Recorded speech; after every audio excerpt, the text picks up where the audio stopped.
आज के अतिथि मित्रों, इस कार्यक्रम के अंतर्गत हम समय समय पर आपकी भेंट विभिन्न विषयों के विद्वजनों से करवाते रहते हैं और इसी श्रृंखला में आज हमने अपने स्टूडियो में आमंत्रित किया है डॉक्टर महेश आलोक जी को, जो कि प्रमुख शिक्षाविद हैं, साहित्यकार हैं और नारायण डिग्री कॉलेज शिकोहाबाद से हिंदी विभाग से विभागाध्यक्ष के रूप में सेवानिवृत्त हुए हैं। तो आलोक जी, सबसे पहले तो हम आपका अपने स्टूडियो में स्वागत करते हैं। नमस्कार। धन्यवाद। तो महेश जी, हम देख रहे थे आपके बारे में, आपके जीवन परिचय के बारे में पढ़ रहे थे। हम देख रहे थे कि आपकी कई सारी पुस्तकें प्रकाशित हुई हैं, तो विशेष रूप से आलोचना के क्षेत्र में और कविताओं के क्षेत्र में आपने बहुत अच्छा काम किया है। आपको उत्तर प्रदेश हिंदी साहित्य संस्थान का पुरस्कार भी मिला हुआ है आपके काम की वजह से, आपके काम के लिए। तो हम जानना चाहेंगे कि आपकी इस साहित्यिक यात्रा का ये जो सफर है वो कैसे शुरू हुआ? सभी कवियों की और रचनाकारों की ये जो यात्रा है बहुत बचपन से ही शुरू हो जाती है। अगर आप कुछ काम करना चाहते हैं तो बचपन से ही शुरू कर देते हैं जी। जब मैं कक्षा 8 या 9 में पढ़ता था, जहाँ तक हमारी स्मृति जाती है, उस समय कुछ मैं तुकबंदियां किया करता था। अच्छा। और वो तुकबंदियां मैं डायरी में लिखता था, लेकिन किसी को सुनाता नहीं था। अच्छा। और जाहिर है कि उस समय जो कोर्स में कविताएं पढ़ाई जा रही होती हैं जी, उनको पढ़ने के बाद में ही आपके मन में ये जिज्ञासा पैदा होती है कि आप कुछ लिखें, आप कुछ काम करें। जी। उन कविताओं को पढ़ते हुए हमारे मन में आया कि हमें भी कुछ लिखना चाहिए। जब मैं बचपन के उन स्मृतियों में जाता हूँ तो चौंकता भी हूँ और सोचता भी हूँ कि कहाँ से वो काम शुरू हुआ लिखने का।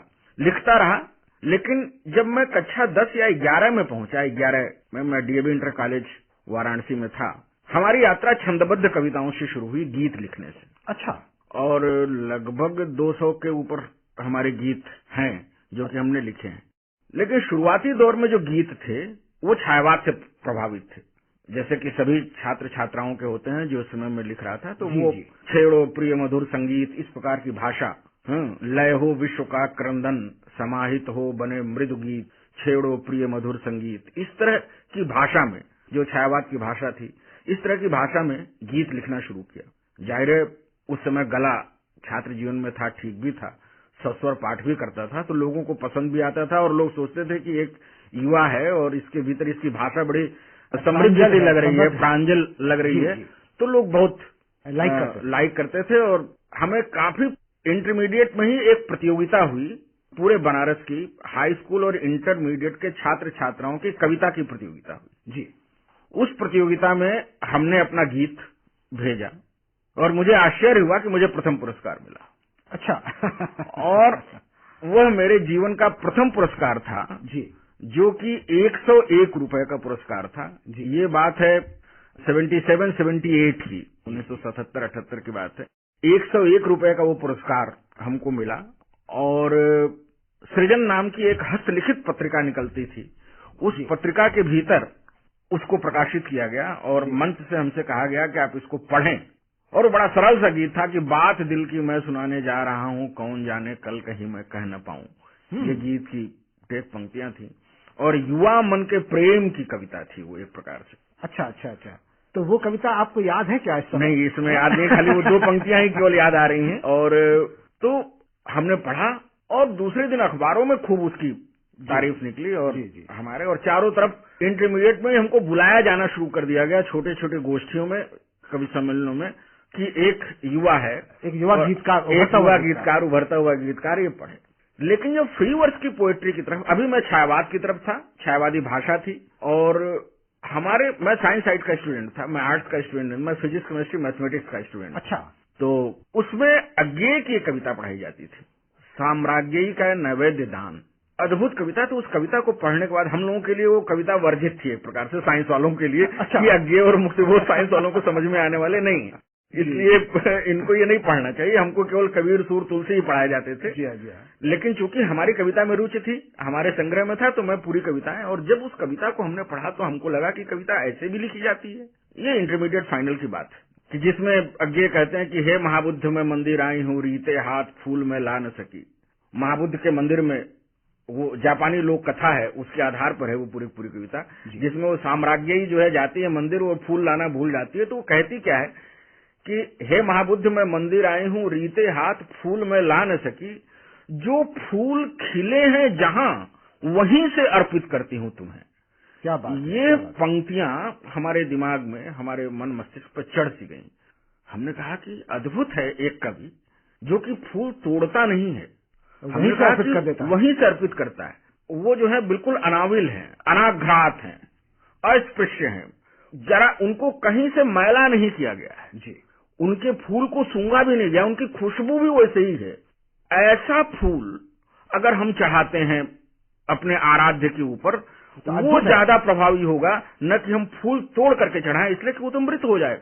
हमने कहा कि यह सोच कविता के भीतर बहुत बड़ी है, और ये कि इस कविता ने इतना दिमाग पर छाप छोड़ा कि हमने कहा कि इस तरह की कविता लिखनी चाहिए। तो फ्री वर्स की पोएट्री की शुरुआत, जो छंदबद्ध कविता थी, वो फ्री वर्स में बदल गई। फ्री वर्स में छंदबद्ध, मैं वहां से अज्ञे से हमको एक प्रेरणा से मिली जी। फिर मैं ढूंढ करके 4 सप्तक, दूसरा सप्तक, तीसरा सप्तक, जितने सब मिला करके सारी कविताएं पढ़ने लगा और लिखने लगा। जाहिर है कि हमको फ्री वर्स का फॉर्म नहीं पता था, और सभी लोगों की तरह से आज भी लोगों को लगता है कि फ्री वर्स की पोएट्री का मतलब होता है कि आप कुछ भी उल्टा सीधा आड़ा तिरछा लिख दो, पंक्तियों को तोड़ करके कर दो, तो वो कविता सी बन जाती। अक्सर लोग ये सोचते हैं कि सही कविता जो है वो तो छंद की ही कविता है। आज भी लोगों के दिमाग में ये बात बनी हुई है कि सही कविता तो छंद की कविता है, जो छंद से अलग कविता है वो तो कविता है ही नहीं, इसलिए कि उसमें जब छंद नहीं है तो इसका मतलब उसके भीतर लय नहीं होगा, उसके भीतर तुक नहीं है, उसके भीतर ध्वनियां नहीं होंगी, उसके भीतर ऐसा कुछ भी नहीं होगा जी। ये सोच करके लोग फ्री वर्स के, और फ्री वर्स में तो तुम जा रहे हो, आ रहे हो, खा रहे हो, लोग सोचते हैं कि ऐसे कुछ ऊपर नीचे जो हम गद्य के वाक्य बोलते हैं उनको अगर तोड़ करके लिख दिया जाए तो वो एक कविता सी बन जाती है, वो फ्री वर्स के रूप में, वो फ्री वर्स के। ये एक लोगों के दिमाग में एक भ्रम था, और वो भ्रम हमारे दिमाग में भी था जी। हमको लगा कि ऐसे तो मैं भी लिख सकता हूँ, ये तो छंद से ज्यादा आसान काम है लिखना, और मैंने लिखना शुरू कर दिया।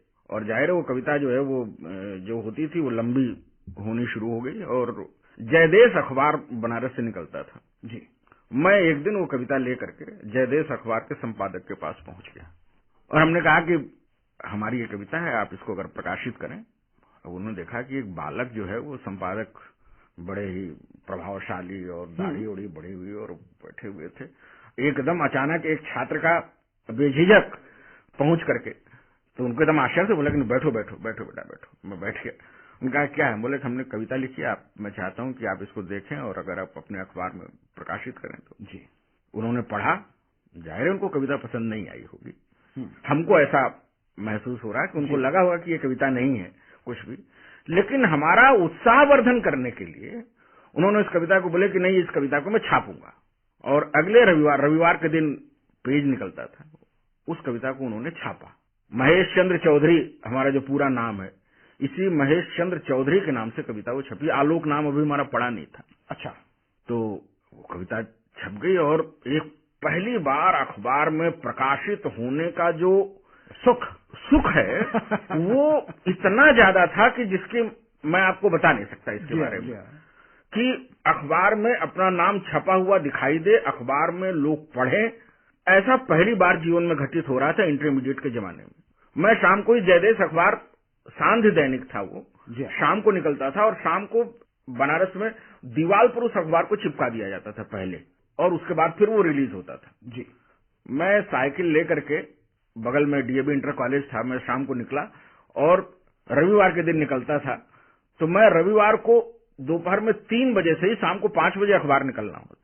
3 बजे ही मैं जयदेश के दफ्तर के आगे खड़ा हो गया था कि आज कब ये चिपके और कब मैं देखूं। 2 घंटे बाद वो चिपका, और जब हमने देखा तो वो जो सुख है मैं बयान नहीं कर सकता। हमको लगा कि मैंने बहुत बड़ा कुछ अचीव किया है, जैसे तुमको कुछ मिला। जी। अखबार हुआ, तुरंत हमने खरीदा अखबार को। मैं साइकिल से भागते हुए घर पर आया, हमने अपने माताजी पिताजी को दिखाया, सबको दिखाया हमने, और लोगों ने कहा कि अरे तुम्हारा नाम अखबार में निकला है, और खूब प्रसन्नता। मैं हर सप्ताह एक कविता लेकर के पहुंच जाता था, अब वो देखें और छाप दें, केवल हमारा उत्साह। एक दिन क्या हुआ, मैं अपने आलोक नाम पढ़ने की कहानी आपको संक्षेप में बता रहा हूँ जी। मैं बैठा हुआ था, तो एक बुजुर्ग सज्जन, में जब पहुंचा तो एक बुजुर्ग सज्जन और बैठे हुए थे, तो उनका नाम नवग्रह था। वो व्यंग की कविता लिखते थे, और जयदेश में प्रतिदिन उनका एक कॉलम व्यंग के नाम से आता था। एक कॉलम व्यंग कविता उनकी रोज छपती थी जी।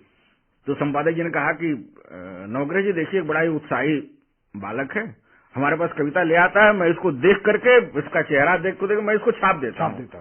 जरा आप देखिए ये कविता क्या लिख रहा है, आप देख। तो उन्होंने देखा, हमको देखा, उन्होंने बोले बेटा कहाँ पढ़ते हो? उन्होंने कहा कि डीएवी इंटर कॉलेज। बोले उसी कॉलेज में तो मैं भी हूँ। हमने कहा कि मैं साइंस साइड का स्टूडेंट हूँ। बोले हाँ, इसीलिए मैं आर्ट्स का हूँ, मैं हिंदी का विभाग अध्यक्ष हूँ वहाँ पर। तो लाओ देख, तो अच्छी बात है, तुम अपनी कविता लिख करके सबसे पहले हमको दिखाना। उन्होंने देखा तो उन्होंने कहा कि तुम कविताएं, तुम्हारे पास कंटेंट बहुत है कहने के लिए, लेकिन उस कंटेंट को कैसे फ्री वर्स की कविता में रखा जाए, मैनेज किया जाए, उसका शिल्प क्या होना चाहिए, उसका मीटर क्या होना चाहिए। फ्री वर्स का मीटर तुमको पता ही नहीं है। फ्री वर्स का मीटर मतलब ये नहीं होता है कि जैसे चाहे वैसे लिख दो। एक बहुत बड़े सधे हुए शिल्प का काम है ये। और ये मैं तुमको बताऊंगा कि फ्री वर्स का मीटर क्या होता है, इस कविता के भीतर लय कैसे मेंटेन की जाती है, भाषा क्या होती है, कहाँ से इसको तोड़ना है, किस जगह इसको रोकना है, कहाँ पंक्तियां बड़ी करनी है, कहाँ पंक्तियों को छोटा करना है, और कविता का पूरा एक साइकिल कैसे पूरा होता है, इस बारे में तुमको कुछ नहीं पता है। मैं तुम्हारे पास आऊं। तब हमको लगा कि हमको तो, मैं जो कुछ समझता था ऐसा तो कुछ है ही नहीं है। तो मैं गया उनके पास, मैं कॉलेज में ही थे, मैं समय मिलता था पहुंच जाता था, वो हमारी कविता देखते थे। उन्होंने संपादक से कहा कि अब अगर ये कविता लेकर के आया तो आप ये समझ लीजिए कि मैंने देख लिया है। अच्छा। उन्होंने हमारी लंबी चौड़ी कविताओं को काट छांट करके एक पैराग्राफ छोटा सा करना शुरू कर दिया। उन्होंने हमको बारीकी से लगभग 2 महीने 3 महीने उन्होंने हमको पूरा शिल्प कैसे, और मैं उनको प्रणाम आज भी हम अपने मन में मैं करता हूं कि जिन्होंने हमको सही रास्ता, फ्री वर्स की कविता लिखने का सही तरीका क्या होता है, उसका मीटर क्या होता है, उसका शिल्प क्या है, और सब कुछ उन्होंने समझाया। और फिर एक दिन हमारे साथ ही बोले कि चलो मैं चलता हूँ। उन्होंने कहा कि इस लड़के का नाम मैं आलोक रखना चाहता हूँ। उसमें उपनाम रखने की एक परंपरा सी थी। उनका नाम खुद ही नवग्रह था। नवग्रह जी ने हमारा नाम आलोक रखा।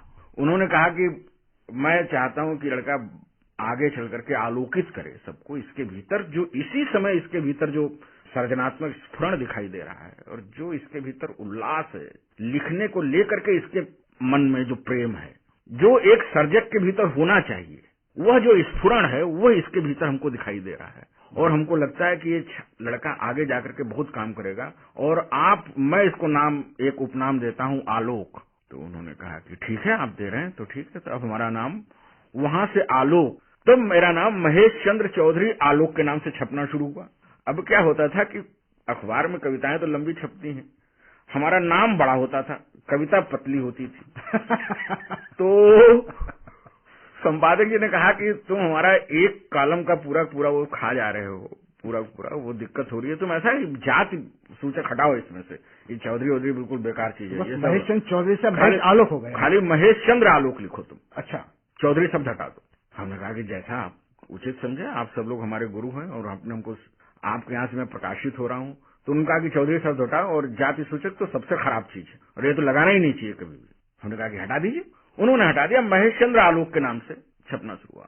आकाशवाणी वाराणसी में जो उसकी डायरेक्टर थी, ओमपुरी जो थे, उनकी बहन थी आकाशवाणी वाराणसी में, उनका नाम मैं भूल रहा हूँ, वहां पर उसकी डायरेक्टर थी वो। मैं छात्र इंटरमीडिएट में जब इतना पढ़ा, मैं सीधे आकाशवाणी में अपनी कविताएं लेकर के उनके पास पहुंच गया। हमने कहा कि यह है, और आप हमको अपना कार्यक्रम दें आकाशवाणी में। उन्होंने देखा हमको, उन्होंने कविताएं पढ़ी। जाहिर है थोड़ा बहुत अब ठीक होने लगी थी धीरे धीरे, लेकिन वो तो उन्होंने, बच्चों का एक कार्यक्रम आता था, जी हाँ, उसके भीतर उन्होंने हमको काव्य पाठ के लिए आमंत्रित। मैं आकाशवाणी का हमारा पहला कार्यक्रम था, अच्छा, इंटरमीडिएट के जमाने में पहले। और उन्होंने कहा कि ये कविताएं पढ़ो तुम। हमने 2-3 कविताएं पढ़ी, 4 या 5 मिनट का था, और 20 रुपए या 25 रुपए कुछ ऐसे ही, कुछ हमको राशि याद नहीं है उस समय की कितनी थी, वो उतनी हमको वो मिली। और उन्होंने कहा कि ये चंद्र क्या होता है, महेश चंद्र आलोक क्या होता है। हम बोले चंद्र हटाओ, महेश आलोक नाम सबसे ज्यादा अच्छा है। तो उन्होंने चंद्र हटा दिया। तब से जो महेश आलोक चिपका हमारे नाम से, तो वो आज तक वो ऐसे ही बरकरार है, वो चिपका हुआ है। बहुत खूब। और कविताएं में लिखता रहा, और फ्री वर्स की, और गीत में भी हमको लगा कि मैं छायावाद की भाषा लिख रहा हूँ, हमको नई भाषा तलाशनी चाहिए जी। नई भाषा तलाशने के लिए जब मैं तीसरा सप्तक पढ़ रहा था, और केदारनाथ सिंह हमारे काव्य गुरु भी, उनको एक प्रकार से मैं अपना मानता हूँ, उनके जब मैं गीत पढ़ने लगा, हमने कहा कि इस भाषा में भी गीत लिखा जा सकता है। तो हमने गीत की भाषा बदलनी शुरू की और नई भाषा, जो नई कविता के समय की जो भाषा थी, उस भाषा से बिंबों और प्रतीकों को लेकर के और वहां से लेकर के गीतों में प्रयोग करने की कोशिश हमने शुरू किया। तो नए गीत, हमको अज्ञे का वो कथन याद आया कि उन्होंने कहा कि वो नवगीत नहीं कहा करते थे, नए गीत कहा करते थे। वो कहते थे कि जैसे नई कविता है वैसे ये, इसलिए कि बोले कि गीत जो है वो कविता नहीं है, एक फॉर्म है। अज्ञे ने हमेशा इस बात को कहा और ये मैं हमेशा नवगीतकारों से बहस में भी इस बात को कहता रहता हूं कि आप, कविता एक मुख्य चीज है, उसके अलग अलग फ्री वर्स की पोएट्री एक उसका फॉर्म है, छंदबद्ध कविता उसका एक फॉर्म है, दोहा एक फॉर्म है, चौपाई एक फॉर्म है, ये तमाम सारी चीजें एक फॉर्म है, उसकी मूल चीज है कविता। इसलिए आप इस बात को लेकर के मत टिके रहें कि हाँ केवल जो छंदबद्ध कविता है केवल वही कविता है, बाकी कविता नहीं है। ये कविता के अलग, और आज विश्व कविता जिस स्तर पर लिखी जा रही वहां पर कहीं गीत नहीं है, वहां छंदबद्ध कविता नहीं है, वहां फ्री वर्स की पोएट्री है। हम बोले हिंदी कविता को अगर कम्पीट करना है, किसी से अगर जुड़ना है, देखना है, तो हमको विश्व कविता से देखना होगा कि हम कहां पर हैं। और अज्ञे ने कभी ये नहीं कहा कि हम, या सारे बड़े कवियों ने ये नहीं कहा कि हाँ गीत लिखना बेकार चीज है, आप अपने संग्रहों में शामिल कीजिए, लेकिन ये मत कहिए कि हाँ मैं गीतकार हूँ, आप ये कहिए कि मैं कविता लिख रहा हूँ। हमारे सभी संग्रहों में 2-3 छंदबद्ध कविताएं, गीत शामिल हैं, और मैं हमेशा छंदबद्ध, लेकिन उन छंदबद्ध कविताओं के भीतर भी प्रयोग बहुत जरूरी है कि मैं प्रयोग कैसे कर रहा हूँ। तो प्रयोग मतलब भाषा के स्तर पर, भाषा के स्तर पर, शिल्प के स्तर पर भी, दोनों स्तर पर जी। आप, यानी कि जब तक आप प्रयोग नहीं करेंगे, हम एक कपड़े भी पहनते हैं रोज, और हम जब घर से निकलते हैं तो हम सोचते हैं कि कल वाला कपड़ा हम न पहने, आज एक नया कपड़ा पहने। हम बाल से कंघी करते हैं और कंघी से बाल निकालते हैं और सोचते हैं कि आज मैं कुछ ज्यादा अच्छा लग रहा हूँ। यह जो नवता है, यह जो नयापन है, जो हम अपने भीतर भी देखना चाहते हैं, वो पूरी प्रकृति के भीतर भी है, और जो प्रकृति के भीतर है, जो हमारे जीवन के भीतर है, वही कविता के भीतर भी है, निश्चित रूप से। तो हम कविता, अगर तुलसीदास की भाषा में कविता लिख करके आज हम क्या करेंगे, हम कबीर की भाषा में कविता लिख करके आज क्या करेंगे, हम मलिक मोहम्मद जायसी या सूरदास की भाषा में लिख करके, यहाँ तक कि निराला, प्रसाद और महादेवी की भाषा में लिख करके हम कविता क्या करेंगे। यानी कि समय, काल, परिस्थिति के अनुरूप, देश, काल, समय और परिस्थिति के अनुरूप जो हमारे समय की भाषा है जी, उस भाषा में रहते हुए हम उसमें क्या नया कर सकते हैं, आगे क्या। आप अगर ध्यान दें तो छायावाद एक था, छायावाद के भीतर 4 प्रमुख कवि थे, पंत, प्रसाद, महादेवी, निराला, चारों कवि थे। चारों छायावाद की भाषा में लिख रहे थे, लेकिन चारों का फॉर्म अलग है। चारों छंदबद्ध कविता लिख रहे थे। आप प्रसाद की कविता पढ़ करके ये समझ जाएंगे कि ये प्रसाद की कविता है, आप निराला की कविता पढ़ करके ये समझ जाएंगे कि ये निराला की कविता है, आप पंत और महादेवी की कविता पढ़ करके ये समझ जाएंगे, लेकिन वो सबकी भाषा छायावादी भाषा है। उसी भाषा में रहते हुए हम अपने फॉर्म में, अपने शिल्प में प्रयोग करते हुए कहां तक नए हो सकते हैं, कितना नया करेंगे, वही तो आपको आकर्षित करेगा। वही तो किसी पाठक को, आप पढ़ते समय किसी पाठक को नया क्या मिलेगा। तो हमेशा एक कवि को, एक रचनाकार को, किसी भी लेखक को हमेशा ये सोचना चाहिए कि हम जो लिख रहे हैं वो हम अपने समय की भाषा में रहते हुए उसमें कुछ नया जोड़ क्या रहे हैं, और जितना हम वो नया जोड़ेंगे वही हमारी कविता होगी, वही हमारा साहित्य को देह होगा, हमारा योगदान होगा, वही हमारा योगदान होगा। उसी से हम जाने जाएंगे। अन्यथा रिपीट करने से तो कोई कुछ नहीं जाना।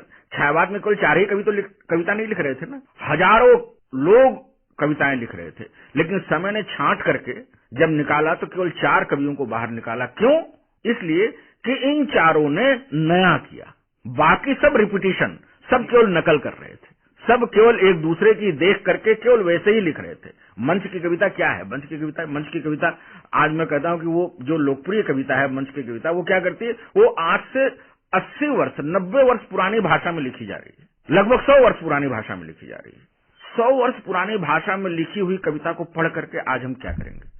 हमको अपने समय में रहना है, हमको अपने समकालीन समय में रहना है, और जो हमारा समकालीन समय है उस समय में रहते हुए हम उसके शिल्प, जब गालिब भी कहा करते हैं ना, कहते हैं कि गालिब कहे अंदाजे बयां, और ये जो अंदाजे बयां है, कहने का जो तरीका है, जो और भी कथन, शिल्प, बिल्कुल शिल्प क्या है, कहने का एक तरीका है ना, नयापन है। बिल्कुल बिल्कुल। उसमें और भी शायर थे, अलग अलग बोलते हैं कि है और भी दुनिया में सुखनवर बहुत अच्छे, कहते हैं कि गालिब कहे अंदाजे बयां, और ये जो बहुत सारे सुखनवर हैं, बहुत सारे लोग लिख रहे हैं, लेकिन गालिब कह रहे हैं कि वो जो अंदाजे बयां है उस बात को कहने का जो एक नायाब तरीका है, वह जो है वो हमारे पास है, इसलिए मैं अलग हूँ। एक कवि को, एक रचनाकार को ये सोचना चाहिए हमेशा कि हमारे अंदाजे बयां क्या है, वो कितना हम अलग कर रहे हैं। जितना हम अलग करेंगे, जितना हम नया जोड़ेंगे उसके भीतर, वही हमारा अपना होगा, वही साहित्य को हमारी देन होगी।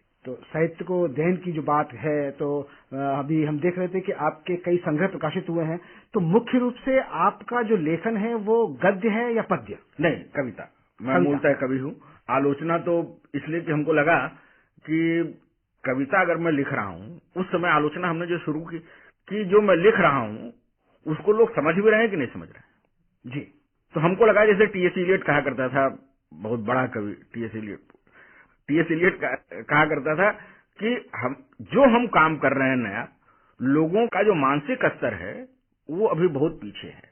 अगर हम कुछ नया कर रहे हैं तो हमारा ये काम है, एक कवि का काम है वो लोग हम उसको समझाएं भी कि हम नया कर क्या रहे हैं। जी जी जी जी। इस चीज को, तो जो आपने नया किया, वो किस रूप में? हाँ, जो नया हमने भाषा के स्तर पर, जी, हमने शिल्प के स्तर पर, कविता में एक चीज हिंदी में से गायब होती चली जा रही है। पिछले 10 से 20 वर्षों के भीतर, 10-15 वर्षों के भीतर हिंदी कविता गद्य की तरफ ज्यादा बढ़ती चली गई है। तो हमको लगा कि अगर ये गद्य हो जाएगी तो कविता समाप्त हो जाएगी। बिल्कुल बिल्कुल बिल्कुल। और ये खतरनाक है हिंदी कविता के लिए।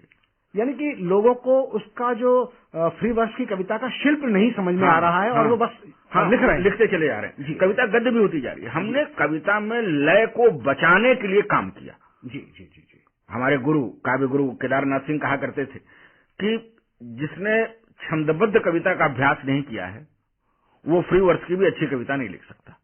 बिल्कुल ठीक, बिल्कुल ठीक, बिल्कुल ठीक।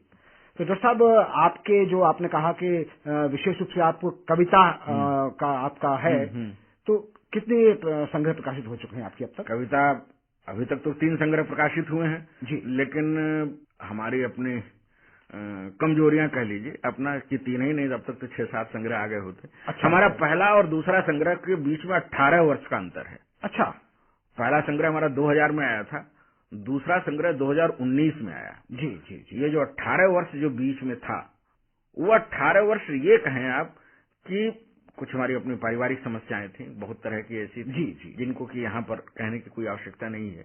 लेकिन उसके साथ साथ ये भी था कि मैं अपने फॉर्म को बदल रहा था। अच्छा।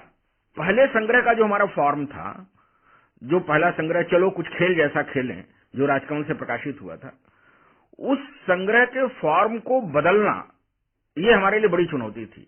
हमको लग रहा था कि मैं दूसरा संग्रह ले आऊं, आएगा और उसी फॉर्म में हो, वही चीज हो, उसी का रिपीटिशन हो, तो कोई मतलब नहीं, तो वो उसका मतलब नहीं होगा। यानी कि आप चाहते थे कुछ नया करना, कुछ नया उसके भीतर बदलाव मैं करूं। जी जी जी जी। उसको बदलने में, कुछ अपनी समस्याओं की वजह से बदलने में लगभग 16-17 वर्षों का समय लग गया। जी जी। उसके बाद हमारा दूसरा संग्रह सेतु प्रकाशन से आया, छाया का समुद्र। जी। और जाहिर है कि 18 वर्षों बाद आ रहा था तो लोगों ने बहुत उसको पसंद भी किया। को पसंद है, उसकी भाषा बिल्कुल नई थी। जी। शिल्प बिल्कुल उसका नया था, उसमें छंदबद्ध कविताएं भी थी, उसमें गीत भी शामिल थे, और उन छंदों को भी हमने नया किया था, छंदों को भी तोड़ने की, यानी कि जो छंदों का जो पारंपरिक रूप था, उस पारंपरिक रूप को तोड़ करके हमने छंदों को भी केवल लय प्रधान बनाने की कोशिश की थी, कि वो एक लय में हों, केवल वो तुकबंदियां न हों, एक लय में हों। कोई ऐसा कोई गीत या कुछ रचना आपको याद है क्या? हाँ, या आप हमारे श्रोताओं को शेयर कर सकते हैं? हाँ, अब समय तो तत्काल तो ध्यान में नहीं आ रहा है, लेकिन मैं कोशिश करता हूँ कि एक कविता आपको मैं उसमें से सुनाऊं, अगर हमको दिखाई दे जाती है। जी जी जी जी जी जी। और लेकिन आप देखेंगे कि आपको लगेगा कि ये कुछ अलग है। देखिए, जैसे कि कविता, हवा उड़ी रातें बेहिचक उठी, हवा उड़ी रातें बेहिचक उठी, हुई फुलझड़ी, सूरज की गंध लिए अंधियारा, सूरज की गंध लिए अंधियारा, आंगन भर दाने छितरा गया, सूरज की गंध लिए अंधियारा, आंगन भर दाने छितरा गया, महुए वाली आहट को पीकर उकसा तन थोड़ा नियरा गया, चंदा की पनियाली आंखों ने आकाशी मौसम को मथ डाला, कुहरे बाजी के आसारों ने तिनका तिनका जाला रच डाला। क्या बात है। नदी हुए चेहरे का क्या कहना, नदी हुए चेहरे का क्या कहना, हट आया दर्पण भी चिकनाया। क्या बात है, क्या बात। नदी हुए चेहरे का क्या कहना, हट आया दर्पण भी चिकनाया। टूटा जो रेतीला कच्चा उपवास, अरे आंधी को बासंती मन भाया। क्या बात है, क्या बात है, बहुत खूब, बहुत बस बहुत प्यारे लहर उठे, रुक रुक कर पड़े कंकड़ी, हवा उड़ी रातें बेहिचक उठी, हुई फुलझड़ी। बहुत खूब, बहुत खूब, बहुत खूब। तो ये जो 2 संग्रह आपके आने के बाद में जो तीसरे संग्रह जो उसमें कितना समय लग गया फिर? नहीं, तीसरा संग्रह तो फिर जल्दी आ गया, 19 में आया था तो 21-22 में आ गया जी, 2 वर्षों के अंतराल पर आ गया जी जी जी। तो और उसमें भी हमने इन दोनों की भाषा में बहुत अंतर है। अच्छा। छाया का समुद्र की जो भाषा, जो जहाँ बिंब बहुत प्रधान भाषा है और बिंबों को रचने में हमको लगा कि कविता, नामवर जी ने एक बार हमसे कहा कि हमारा पहला छाया का समुद्र देख रहे थे वो, हमने उनसे कहा था कि आप इसकी भूमिका लिख दें, उस समय जब जीवित थे। यह संग्रह पूरा पूरा उनका देखा हुआ था और उन्होंने कहा था कि बहुत जल्दी प्रकाशित हो जाना चाहिए। उन्होंने हमको फोन करके कहा कि महेश, पिछले 10 वर्षों में ऐसी कविताएं हमने नहीं पढ़ी, इसलिए कि तुमने शिल्प को इतना नया कर दिया, भाषा को इतना नया कर दिया, क्योंकि मैं देख रहा हूं कि कविता जो गद्य के नजदीक पहुंचती चली जा रही है, लोग प्रकृति से दूर भागते चले जा रहे हैं। हिंदी कविता में प्रकृति है ही नहीं है, गायब होती चली जा रही है। हिंदी कविता में इस समय लय है ही नहीं है, गायब होती चली जा रही है। लय और प्रकृति को बचाने का काम इस समय अगर कोई एक कविता कर रही है, जहां तक हमने अभी बीच में पढ़ रहा हूं, तो वो तुम्हारी कविता में हमको लग रहा है, इसलिए संग्रह बहुत जल्दी आ जाना चाहिए। जी जी। तो ये जो 2 काम है कि कविता में लय को बचाए रखना, अगर लय नहीं है, जीवन में लय नहीं है तो जीवन नहीं है। सांसों की लय चल रही है, बिल्कुल, बिल्कुल। और सहज स्वाभाविक लय है। जब हमको शरीर हमारा अस्वस्थ होता है तो हमारी लय बिगड़ जाती है, लय बिगड़ जाती है। जी हाँ, जी हाँ, जी हाँ। अस्वस्थता में लय बिगड़ती है जी। लेकिन जब हम सहज होते हैं तो हमारी सांस चल रही है, हमको पता भी नहीं चलता है। हमारी सांस चल रही है, हमको पता भी नहीं चलता है। तो डॉक्टर साहब, आगे आपकी अब क्या योजना है? योजना ये है संग्रह के बाद में अभी 2 संग्रह इस वर्ष और आ रहे हैं। एक हमारी प्रतिनिधि कविताओं का संकलन आ रहा है। अच्छा। उम्मीद है कि अगले महीने आ जाएगा। और मदन कश्यप जो हिंदी के बड़े महत्वपूर्ण कवि हैं, वो संपादित कर रहे हैं हमारी प्रतिनिधि कविताओं का जी। उसमें लगभग 100 कविताएं, 75 से 100 कविताएं हैं। और उसके बाद एक संग्रह प्रकाशनाधीन है जो कि दिसंबर में उम्मीद है कि आ जाएगा। कहो कि सब कुछ ठीक चल रहा है, यह उसका शीर्षक है। जी, जी, जी, जी। कहो कि सब कुछ ठीक चल रहा है। तो ये 2 संग्रह अभी बिल्कुल सामने पाइपलाइन में, एक प्रकार से कहें कि आप वो पड़े हुए हैं और वो जल्दी से आ जाएंगे। हमारी शुभकामनाएं हैं कि आपके ये संग्रह जल्दी ही प्रकाशित हों और आगे भी आप यूं ही अनवरत लिखते रहें। और नए रचनाकारों के लिए आप कुछ मैसेज देना चाहेंगे संक्षेप में? मैसेज, देखिए, कविता अगर आपको लिखना है तो सबसे पहले पढ़िए। हमारी दिक्कत नए लोगों के साथ ये है कि वो पढ़ते नहीं है। हमको जब तक अपनी कविता की पूरी परंपरा का ज्ञान नहीं होगा, यानी कि अगर हम कालिदास से लेकर के और महेश आलोक तक की कविता नहीं पढ़ रहे होंगे, तब तक उसके आगे करना क्या है हमको समझ में नहीं आएगा। बिल्कुल सही बात है। टी.एस. इलियट कहा करता था कि हमारे भीतर होमर से लेकर के और आज तक का कवि जीवित है, तभी मैं कुछ कर पाऊंगा। तो हमारे भीतर पूरा की पूरी एक परंपरा, जो कविता की जो समृद्ध परंपरा है, वो अगर जीवित है तभी हम कुछ नया कर पाएंगे। बिल्कुल। तो उसके लिए हमको अध्ययन करना पड़ेगा। हमको पिछले कुछ नहीं तो अपने समय के और अपने पिछले 10 से 20 वर्षों के जो कवि भी हैं हमारे, जब से हमने होश संभाला है कि हमको लगता है कि हाँ, हम यहाँ से पढ़ना चाहिए, हमको संग्रहों को, कविताओं को ढूंढ ढूंढ के पढ़ना चाहिए। हम जितना पढ़ेंगे उतना ही समृद्ध होंगे और हमको ये पता चलेगा कि नया क्या करना है, क्या किया जा चुका है, भाषा कैसे बदलती गई है। छायावाद से लेकर के, प्रगतिशील से लेकर के नई कविता के जमाने तक भाषा ने कैसे यात्रा की है। अगर हम उस यात्रा के साक्षी नहीं बनेंगे तब तक उसके साथ नहीं चल सकते, तब तक उसके हम साथ नहीं चल सकते। इसलिए अध्ययन पहले खूब अध्ययन करें, तब लिखने की तरफ आगे बढ़ें। सबसे महत्वपूर्ण बात यही है। निश्चित रूप से आपने बिल्कुल सही बात कही है। जब तक हम पढ़ेंगे नहीं तब तक हम अच्छा नहीं लिख सकते। अच्छा नहीं लिख सकते। तो महेश आलोक, आप हमारे स्टूडियो में पधारे, आपने अपनी काव्य यात्रा के बारे में, साहित्य यात्रा के बारे में हमारे श्रोताओं को बड़ी सहज और सरल जानकारी दी। आपका बहुत बहुत आभार, बहुत बहुत धन्यवाद, बहुत बहुत शुभकामनाएं। धन्यवाद।